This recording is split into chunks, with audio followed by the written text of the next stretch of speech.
أرض عاد وما في القوم مثلهم، يا أهل أحقاف من نسلكم رسل. يا أرض عاد وما في القوم مثلهم، يا أهل أحقاف من نسلكم رسل. هود ينادي إلى الإسلام معتصما، وأنتم الباس كم دلت لكم سبله. قل للحضار مهما شط مهجرهم، يا مهد كندتكم طابت لكم نزله. قل للحضار مهما شط مهجرهم، يا مهد كندتكم طابت لكم نزله.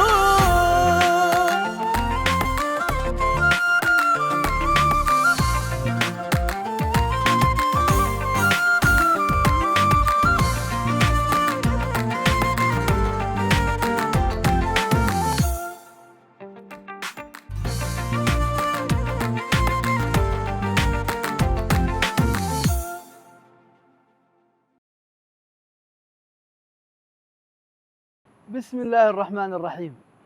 مشاهدينا الكرام، مشاهدي قناة حضرموت الفضائية، أهلا وسهلا بكم في حلقة جديدة من برنامجكم جذور حضرمية.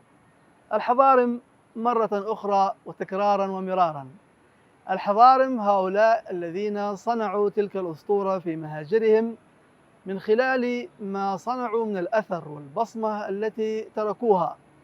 لكن الحضارم أيضا يذكر لهم أنهم ما شكلوا عبئا على أي شعب انتقلوا إليه، ولا شكلوا أي ضغوطات، بل كان الحضارمة عبر تاريخهم يعيشون بانسجام واندماج، وكذلك أيضا لا يميزهم إلا القيم وإلا المثل وإلا الأداء وإلا العطاء.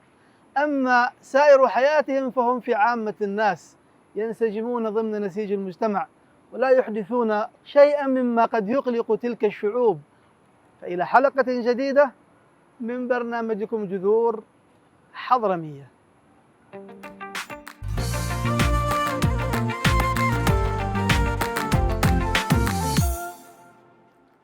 أهلا وسهلا بكم مشاهدينا الكرام مع ضيف حلقتنا، وضيف هذه الحلقة من الوزن الثقيل جدا، من أصول حضرمية. هذه الأصول ترجع إلى دوعن، إلى منطقة القرين في دوعن.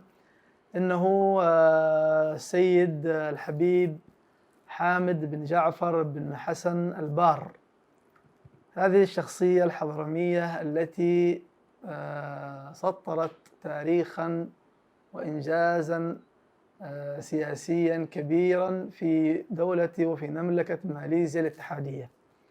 ضيفنا الكريم شغل عدة مناصب عليا، من وزير للدفاع، وإلى وزير للعدل، إلى وزير للداخلية، إلى وزير للخارجية. أكثر من 20 سنة في وزارة الخارجية في مملكة ماليزيا الاتحادية. هو من العقول التي صنعت العلاقات الخارجية عند أو إبان النهضة الماليزية المشهورة التي يشهد لها العالم اليوم. أهلا وسهلا بكم سعادة السيد حامد البار، حياكم الله في بداية هذه المقابلة. يمكن نبدأ بذكريات البدايات والميلاد في عام 1944 15 يناير. كيف كانت بداية التعليم، ويعني ما تلقيتم فيه من المؤهلات العلمية حتى وصلتم إلى المحاماة وإلى البكالوريوس وإلى الجامعة؟ وقبل أن نشرع في حوارنا مع ضيفنا الكريم سنذهب إلى حضرموت حيث الجذور الحضرمية ونشاهد تقرير تلفزيوني عن منطقة ومدينة القرين في وادي دوعن. فإلى التقرير.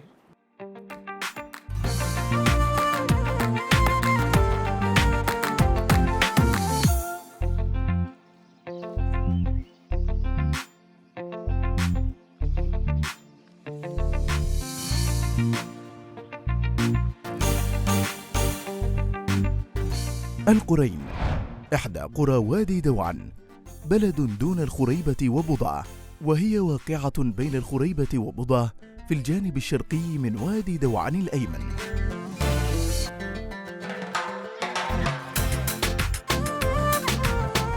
القرين لها موضع مرموق إذا تداول على ولايتها آل العمودي وآل الكثيري، سكنها آل البار وآل بامشموس وبا فقيه ومقابل والحبشي وبا قتادة، وكانوا من ولاتها قديما، وآل السيد وبا حمدون وبا عامر وبا كحيل وبا هميم وبا حجري وبا منيف وغيرهم.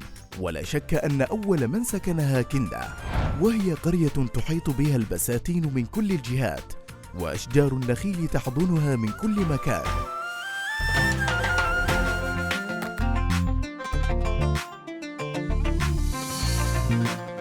بيوتها طينية كسائر بيوت حضرموت، تسحرك بجمالها، ولها شعب يقال غوالة به غيل، وقد أقيمت بها المساحات الزراعية لأنواع الحبوب والقمح والسدر والنخيل وغيرها من أشجار الفواكه المتنوعة، وأقيمت بها السدود تحسبا من تدفق السيول الجارفة، وبرع أهلها في فنون قنوات الري وطرق استخدامها.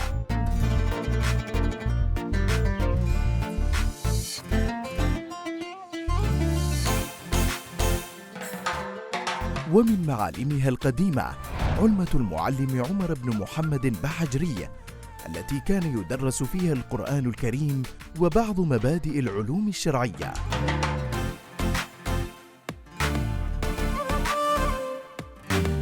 ولعل أبرز ما يميز القرين عن غيرها من مناطق وادي دوعن كونها مركزا للعلم والعلماء، وأبرز معلم فيها قديم هو رباطها الذي ازدحم في ذلك الزمان بعدد كبير من العلماء وطلاب العلم. ومن أعلامها الذين درسوا في ذلك الرباط العلامة محمد بن أحمد بامشموس، والسيد عمر بن عبد الرحمن البار، وحسين بن محمد بن عبد الله البار، له ديوان شعر ووصايا وغير ذلك. وأنجبت القرين الشاعر والمحامي حسين بن محمد البار، صاحب قصيدة يا حضرموت افرحي كلين بالسر باح.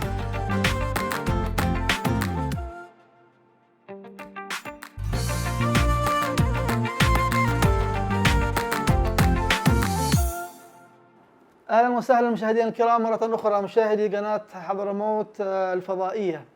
في مستهل هذا اللقاء يشرفنا ان يكون معنا سعاده السيد حامد البار، ولا شك ستكون البدايه كيف كانت بدايه الميلاد وبدايه التعليم والدراسه والمدرسه الى الجامعه الى ما بعد ذلك من مرتقيات عليا في السلك الرسمي. Thank you very much for coming here to visit the house and to interview me about my background. I think I was born in Malaysia, in Penang, in the north of Peninsular Malaysia. My education started with the Malay school. I speak Malay.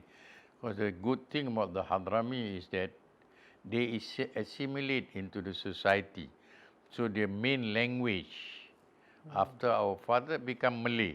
So they identify themselves as a Malay, as an indigenous, as local. So then I went to Malay school. After Malay school, I was doing well in the Malay school. Then I went to English school. From English school, after secondary, then I continued my secondary school. I went to Australia to study. I went to university for 1 year, studying economics, sort of thing. Then after that, I didn't like the economics as a university subject. So I went to United Kingdom. Went back to school to study at the secondary level, then went into the university to do law.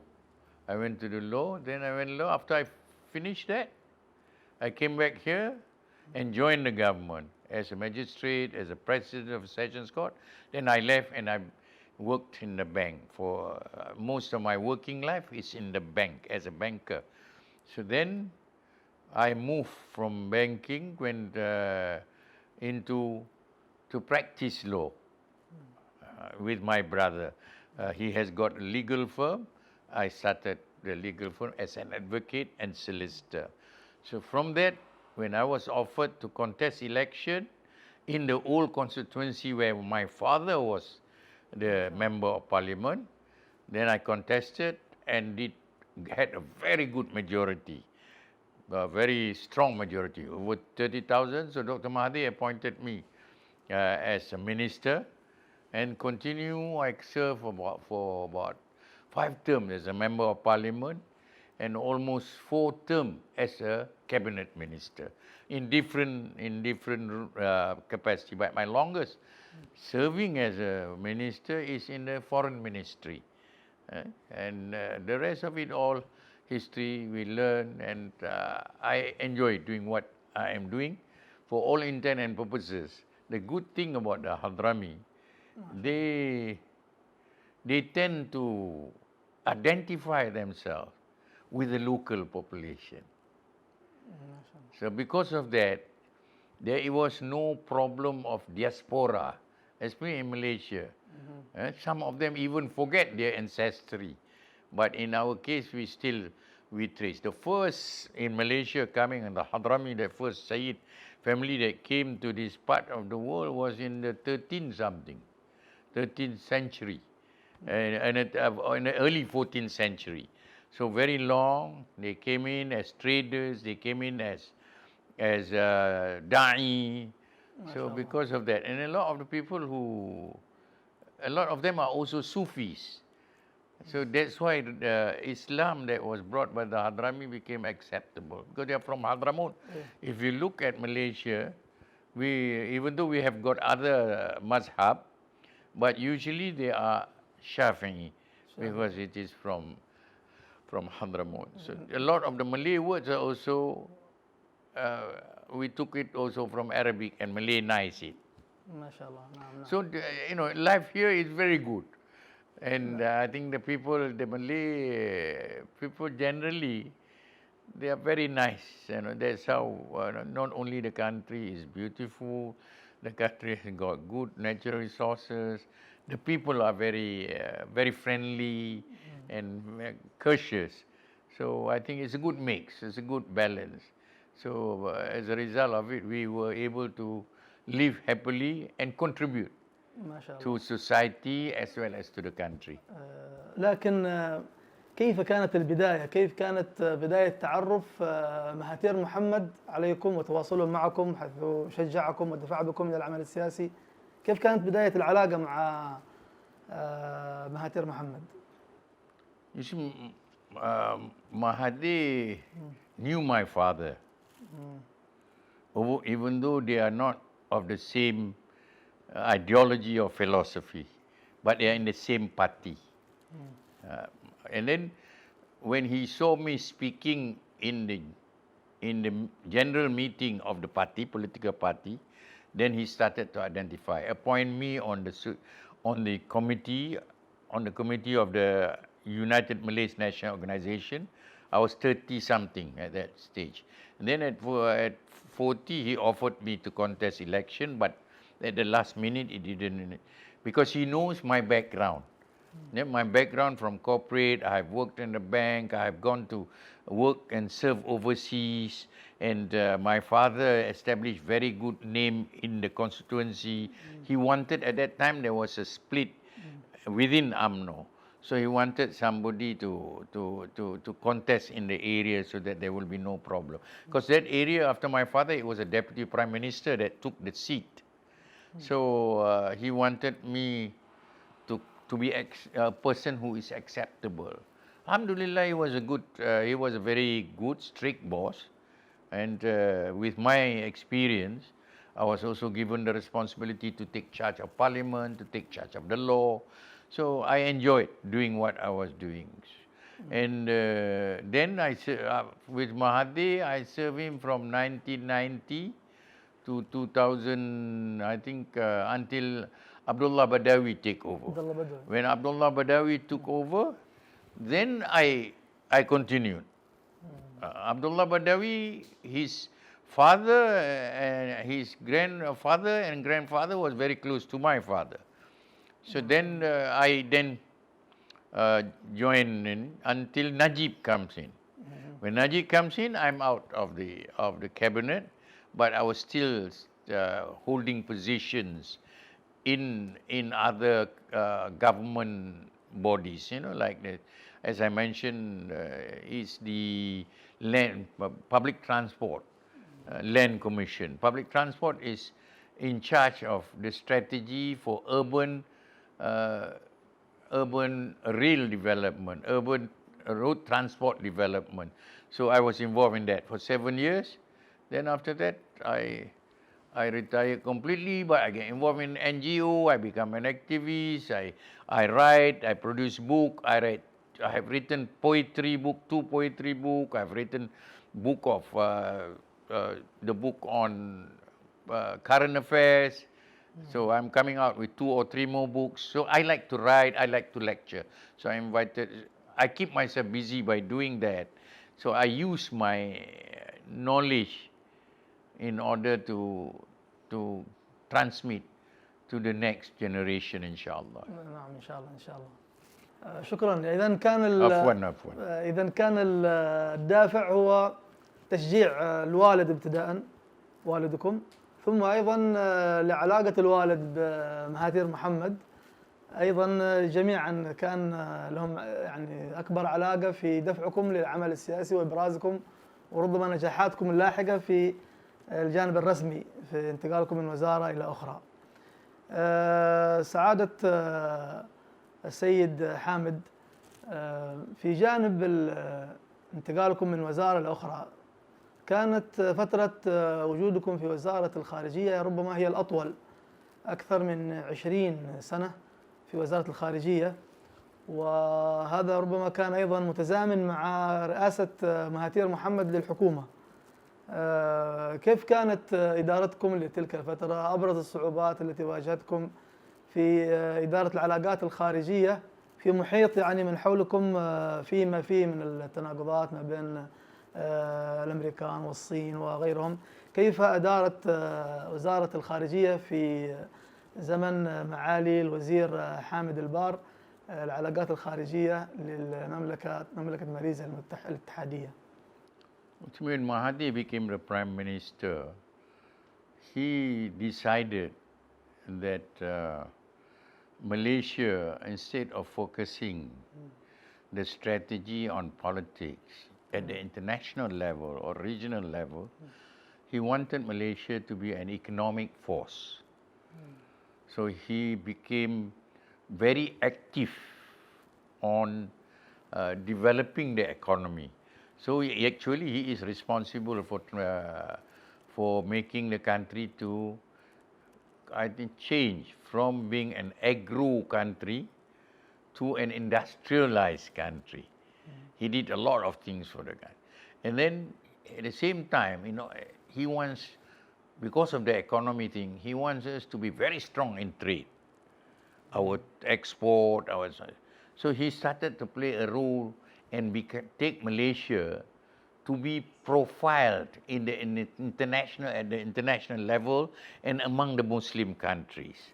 So my background, I was in the international banking. When he brought me in, I enjoy the fact that Malaysia, even though we are a small country, we can take part actively within Asia, within Europe, and within internationally. At the United Nations, we were very active. At the ASEAN, we were very active. With Asia, we were very active. So Mahathir, through his policy and through his very, assertive policy, we are challenging sometimes even the big powers. We dare to speak. He was quite vocal. I asked him one, why are you so, you make so much noise? He says, we are a small country. As a small country, if our economy is no good, then we cannot play a role at the international level. As a small country, if you are quiet, then nobody will see you or hear you. So as a result of his foreign policy was very profile. Everyone can see it. He makes comment on international and as well as regional issues, on Islamic issues. So on United Nations issues, international order, international financial architecture. So I enjoyed doing the kind of variety, very active. We were very active and proactive at the on foreign policy and international relations. So I got along quite well with him in terms of policy management, because I can understand where he was leading the country, so I can articulate my views and also seldom that the Prime Minister, you must understand the Prime Minister, because at the end of it, the Prime Minister is the big boss. So, but we have to play our role as ministers to support and strengthen the Prime Minister. نعم نعم نعم نعم. طبعا نجحت ربما إلى حد كبير، وهذا المشاهد الآن وأكيد يعني كثير يتساءل، بما أنكم في مقابلة مع شخصية بحجم وزير الدفاع، وزير الخارجية، وزير الداخلية، وزير العدل، ربما يكون من المطروح أيضا أن ماليزيا نجحت في وضع توازنات معينة بين القوى الإقليمية والقوى الدولية، ومرت بسلام نحو نهضتها، وبنت اقتصادها، ركزت على اقتصادها ابتداء دون الذهاب إلى أي صدامات.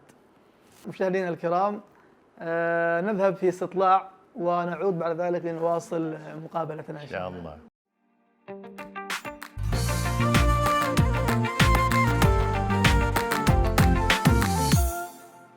Bismillahirrahmanirrahim. Assalamualaikum warahmatullahi wabarakatuh. My name Faris bin Abdullah bin Abdurrahman Al-Habshi. I born here in Malaysia. I originally from Hadramaut. I from Sewun. Al-Habshi from Sewun. اسمي عبد الله جميل الليل من حضرموت. Bismillahirrahmanirrahim. I would like to introduce myself. Yeah, my name is Sharifah Zaina Al-Attas. My dad is formerly from Yemen. He was the first mufti of Johor. In my generation, my great-grandfather all from Yemen. From Hadramaut. Yeah. Do you have any relatives in Seoul? Yes, I stay contact with them, with my family until now. I never lost contact with my family. Alhamdulillah. أتمنى أزور أقاربي من حضرموت. Still have, but I haven't contacted them. Yeah, still have. My close family relative in Hadramaut also. Inshallah. That is all my cousin, my relative, all that.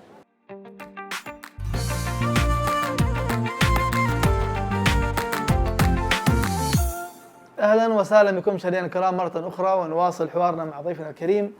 وكنا قد تساءلنا عن ما هي مقومات وعوامل النهضة الماليزية والاقتصاد الماليزي الذي صمد أمام الأزمات المالية التي مر بها العالم في فترات متباينة. فنستمع إلى ضيفنا الكريم. Thank you very much. To answer your questions, what is most important in the case of Malaysia is, for us, the key to success is to create a united people who are united. People can only be united if you improve their living standards. In order to improve living standards, we concentrated on two things. One, on education. Two is on economic development. We've built on economic development. And we have also got very strong natural resources. This country is rich in natural resources. We have got very strong agriculture. We have got oil. We have got tin.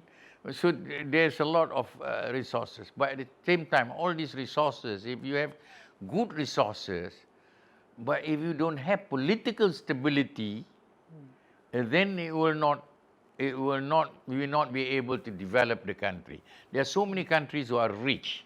They are very rich in resources, but they were not able to develop the country and have got strong economic growth or transform the country because there is no political stability. In our case, we adopted a parliamentary system. We adopted a democratic system, not necessarily in the way that the West, democracy of the West, but that is suitable to our custom, our tradition. We do that, And the government has been in power for the last 65 years. Mahathir himself was Prime Minister for 22 years. So the first Prime Minister was Prime Minister for over 1 decade, you know. So there is that continuity. You just need to bring it up to date. From the first Prime Minister, there was no problem, and then we have got some May 13, then we revived the economy, we restructured the economy, we make sure that the economy is fair to everyone. You know, there is economic distribution among different people, different races, so that there will not be civil war among ourselves. And then we do that with economic development. Education also we give. If people have more money in their pockets, we are able to overcome poverty. We have got poverty as an important policy guideline. So we were able to do that. Then Mahathir wanted to have an external facade where he took over from Hussein On, and Hussein On took over from Tun Razak. We have already got strong foundation, and we just need to build further. And Mahathir decided that this country can be stronger by having industry. So he developed heavy industries, he developed all kind of things in order to make Malaysia. And our export is bigger than our GDP, about twice the size of our GDP. And the people's living standards have improved. And then he concentrated on building the infrastructure. Because the government build infrastructure, it takes time with budget and all sort of things. He privatized, he's introduced all kinds of new things. So during his 22 years, he brought a lot of changes to Malaysia. He urbanized a lot of the areas, and I think bring a lot of progress in the country. So with that, and then when Najib did the same thing. Najib was a very good prime minister in a way, but at that stage we were also overwhelmed by corruption. Then the country get into trouble. Then Mahathir came back to the political scene. He brought in, different party in order to defeat Najib.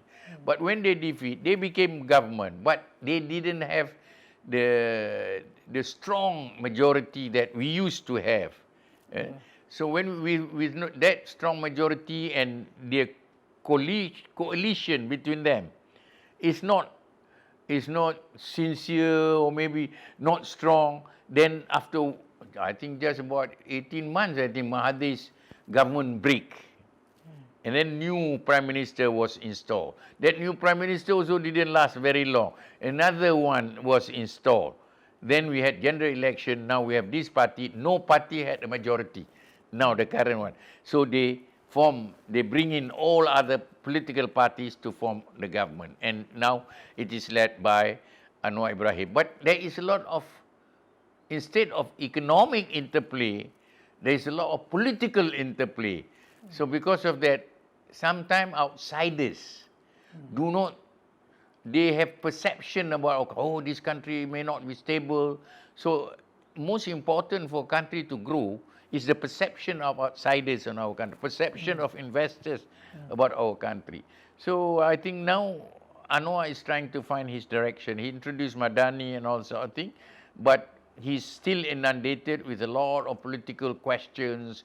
Politics is very active, so it can overwhelm our economic plan and economic intentions. شكرا. عفوا. كيف تصفون العلاقات بين ماليزيا والدول المحيطة بها؟ اندونيسيا، سنغافورة، بروناي. كيف تصفون العلاقات بين ماليزيا وبين هذه الدول المحيطة بها؟ I think we know that no country is an island by itself. You cannot live by yourself. If you want to be a strong country, we must work together with other countries. We always have a policy of prosper thy neighbor. Make sure that your neighbor are also rich. This policy of prosper thy neighbor is an important policy, because if our neighbor is rich, then they can buy our goods. They can buy we can trade with them very well. So we build trade within the ASEAN countries, South Asian countries, as well as with the Western countries who are more matured in their economy, they can afford to buy. At the same time, you also increase trade and tourism and other things with the Muslim countries through the OIC. So I think it's a multi-pronged policy. We look at the world as being our platform for us to improve ourselves. So we have to be friendly with everybody. نعم. هل بنيتم تحالفات معينة، بنيتم شراكات معينة مع الإقليم خلال وجودكم في وزارة الخارجية بحيث تكون إطار معين تتحرك فيه ماليزيا وتحدد فيه علاقاتها بالجوار؟ I think our foreign policy is centered, is focused on ASEAN. We have got ASEAN 10 member states, the regional organization called ASEAN, Association of Southeast Asian Countries, with 10 countries and a population of 660 million. So that's important to us. And I think in terms of brotherhood, we are very close with Indonesia, we are very close with Brunei, we are very close to Singapore because we were one country. And I think we know that friendship, goodwill, trust is important. So our foreign policy is based on having that close relationship with our closer neighbors, and next to it is to look at East Asia. East Asia, all strong economies. You've got China, you've got South Korea, you have got Japan. So all these are very strong countries. We will benefit from it. In fact, we benefit from our relationship with Japan and East Asia, now with China. Our trade with China is very big. Chinese investment here is also very big. Of course, people are worried about Chinese investment being big. They may want to control you, but at present we try to do everything to make sure that we still have independence and flexibility in our foreign policy. نعم. بحكم الخبرة والتجربة الطويلة، هل تتوقعون أي ربما بوادر؟ هل حقيقة في مخاوف أن يمكن تكون هناك حرب بين تايوان والصين أو تشابه ما بين روسيا وأوكرانيا، أو ترون هذا أمر مستبعد غير وارد؟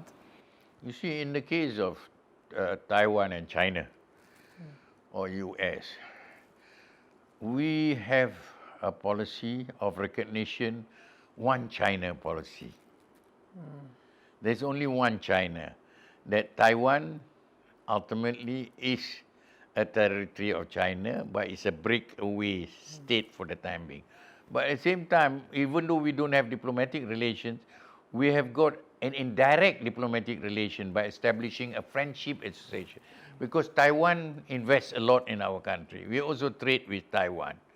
And we know also Taiwan, even though they are not very friendly with China, Taiwanese is quite big investor in China. And there are also big tourists from China and Taiwan going to each other's country. So I think in terms of international relations, we must know how to play our diplomacy. And you know, the fact that even the US, they recognize one China policy. But at the same time, Chinese generally don't interfere with our foreign policy. But US have got a problem with hegemony, the problem of wanting to dominate.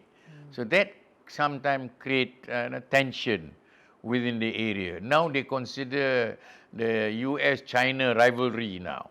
Created tension in our area which we do not have before. You know, so there are some countries who are very close to China, there are some countries who are very close to US. So this before, when ASEAN was formed, we do not want the big powers to interfere in our affairs. But now it's more difficult. But we like now what is happening, because after the Ukraine war, we are seeing the growth of BRICS. Russian, Ukraine, you know, BRICS. With BRICS, now we are living in like a Cold War era. But at the same time, you have got alternative now. There is no longer unipolar or bipolar world. We have got a multipolar world, which I think is very good for everyone, for the international order, for the global system. نعم. كيف تقيمون موقف ماليزيا من حرب غزة الآن وما يحدث في غزة؟ Malaysia's policy on Palestine as a whole, from the time of our independence, has been very principled, has been very consistent. We have been supporting Palestine all the time, diplomatically as well as in whatever small way that we have contributed to the, to help Gaza, to have the West Bank, and we have close relationship with the leadership as well as the people. So at one time we were close with the PLO because of Yasser Arafat. But now we look at Palestine as a whole. They are facing problems, and they're facing problems with a genocidal government, with a government that occupying, and they have been under oppression for the last 75 years. So our policy on Palestine is very strong. And I think the public is also with us. Because every time we want to collect money on Palestine, we have no problem about collecting money, and our people have always been going to Gaza and going in and out of Palestine, and we also provide scholarships for them here. And so I think we hope that this situation in Gaza will be solved, and Israel, I think, must be subject to international law. And we speak our mind very openly, and we have no fear about the repercussion, because we are talking about three things. First, we are talking about justice. Two, we are talking about humanitarian thing. Three, humanitarian treatment. And third, we are talking about international law. So we want to see that international law is respected, humanitarian right of the Palestinian, human rights to the Palestinian must be given, the self-determination to Palestine must be given, and I think the first one is justice. They deserve justice. The West, all this ethnic cleansing cannot go on, apartheid cannot go on. So that has been our policy. That's why we are very critical of Israel, and we agree on the policy of boycotting Israel products and anything related to Israel, those who support Israel. And it's effective because the Muslim in this one work together. And I think, inshallah, with the now case in the ICJ, there will be the court will make a decision, even though it is not binding. But ultimately, I think the pressure will be strong enough for us to see a new era, and I said this new era on Gaza will also be a new era for Muslim countries to work together more closely, more meaningfully, and more effectively. نعم. نعود مرة أخرى إلى حضرموت والأصول الحضرمية، وهي لب موضوع مقابلتنا هذه. كيف ما زالت الصلات والعلاقات والتواصل مع حضرموت؟ هناك اتصالات، هناك تبادل زيارات؟ No, I still have got my family there. I've got my family in Hadramaut. I got my family in some of our people are in Saudi, So, and we still keep in touch. Recently, there was one of my cousin wrote to me to ask for some.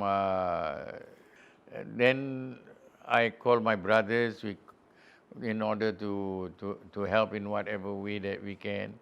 And so we still know each other. هل ذهبت إلى حضرموت؟ Yes. عدة مرات. I've been a number of times, but I've never been to Doan or Grain. My brother has been. ما شاء الله. But I go to Tarim, to Sihun, to Adan, Mukalla, So, but I had never had the opportunity to go. Now I haven't. I think the last time I went was in 2002 or 2003. طيب، خلاصة التجربة ما شاء الله، لعلكم كتبتم مذكرات حياتكم أكيد ودونتم هذه التجربة، لكن ما الخلاصة، ما النصيحة التي توجهونها للشباب حتى ينهضوا ببلدانهم وحتى يصنعوا نجاحا كما صنع آبائهم وأجدادهم نجاحات متعددة ونجاحات في أكثر من اتجاه؟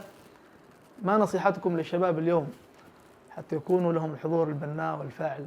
No, I think the most important thing is for us to continue to be in touch and know each other.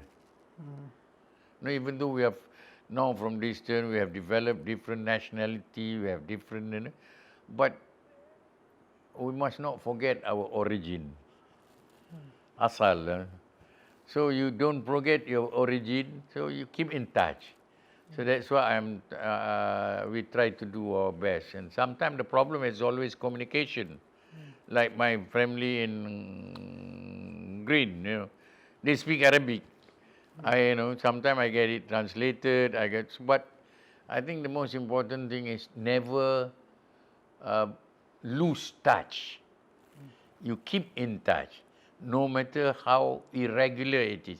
Keep in touch and know your beginning. So by that we can keep our relationship, inshallah. إن شاء الله إن شاء الله. طيب نشكر لكم سعادة معالي الحبيب حامد البار على هذه المقابلة الممتعة، ونشكر لكم أيضا مشاهدينا الكرام متابعتكم وحضوركم معنا، واستمتعنا جميعا بكثير من الوصايا والبينات والنصائح والتجارب، ولا شك في هذا يعني درس للجيل وللشباب أن يستلهموا من هذه التجارب الناجحة من هذه الشخصيات التي وصلت إلى أعلى المناصب وصنعت لدولها أعظم الإنجازات وحققت فعلا معنى الانتماء للدولة والولاء للوطن، وخدمت هذه البلدان التي استضافت الحضارة واستضافت غيرهم من الشعوب. في ختام هذه الحلقة نتوجه بالشكر الجزيل لسعادة السيد الحبيب حامد البار، ونشكركم جميعا على متابعتكم، وبإذن الله تعالى نلتقي في حلقات قادمة مع شخصيات أخرى ذات أصول حضرمية ناجحة في المهجر. وننتقل الآن إلى علم من أعلام تاريخ حضرموت.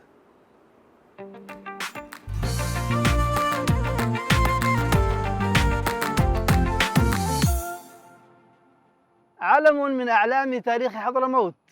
علمنا في هذه الحلقة هو الصحابية الجليلة رضي الله عنها الصعبة بنت عبد الله بن عماد ابن الصدف أخت العلاء بن الحضرمي رضي الله عنهما جميعا.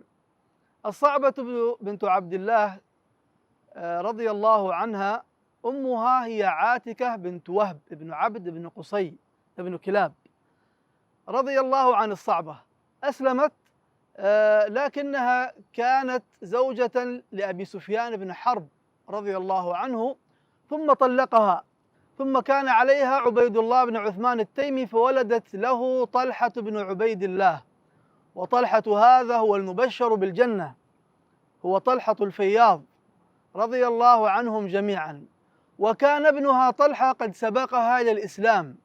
قال مسعود بن خراش رضي الله عنه: بينا نحن نطوف بين الصفا والمروة إذ بأناس كثير وشاب موثق بيده من عنقه، فقلت: من هذا؟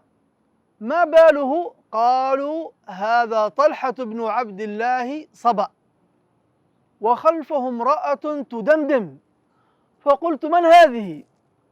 قالوا: هذه الصعبة بنت الحضرمي. لكنها أسلمت بعد ذلك رضي الله عنها وحسن إسلامها، والأرجح أنه قد طال بها العمر حتى أدركت فتنة عثمان بن عفان رضي الله عنه وأرضاه، فخرجت لما اشتد الحصر ونادت بابنها طلحة بن عبيد الله فقالت: اخرج إلى عثمان، اخرج إلى عثمان، اخرج إلى عثمان، واطلب منه أن يأذن لنا بالدفع عنه. ولكن عثمان رضي الله عنه أبى أن يدفع عنه أحد وأن يراق دم دونه رضي الله عنهم جميعا. هذه الصعبة بنت عبد الله الصحابية الجليلة التي أسلمت وكان لها بعد ذلك حضورها وتأثيرها، وأدركت فتنة عثمان رضي الله عنه، فخرجت يوما فنادت بابنها طلحة بن عبيد الله فقالت: يا طلحة، إن عثمان قد اشتد حصره، فاذهب إليه فاستأذنه أن ندفع عنه. فكانت رضي الله عنها مشفقة على عثمان وما حل به، ولكن عثمان أبى أن يراق دم في الدفع عنه رضي الله عنهم جميعا. هذه الصحابية الجليلة الصعبة بنت عبد الله بن عماد بن الصدف الحضرمي، وهذا كان حضورها في الجاهلية ثم إسلامها ثم ما كان من موقفها الإيجابي وحضورها الفاعل أيام فتنة عثمان رضي الله عنهم جميعا. وبهذا نأتي إلى ختام حلقتنا هذه التي كانت معنا فيها الصحابية الجليلة الصعبة بنت عبد الله بن عماد ابن الصدف رضي الله عنها ورضي الله عن أصحاب رسول الله صلى الله عليه وسلم أجمعين. والسلام عليكم ورحمة الله وبركاته. من حضرموت سلام للأولى، رحلوا شرقا وغربا سادوا أينما ارتحلوا. من حضرموت سلام للأولى، رحلوا شرقا وغربا سادوا أينما ارتحلوا. يا مسقط الرأس والأجداد تندبكم نحو الجذور، هلموا ها هنا المثل.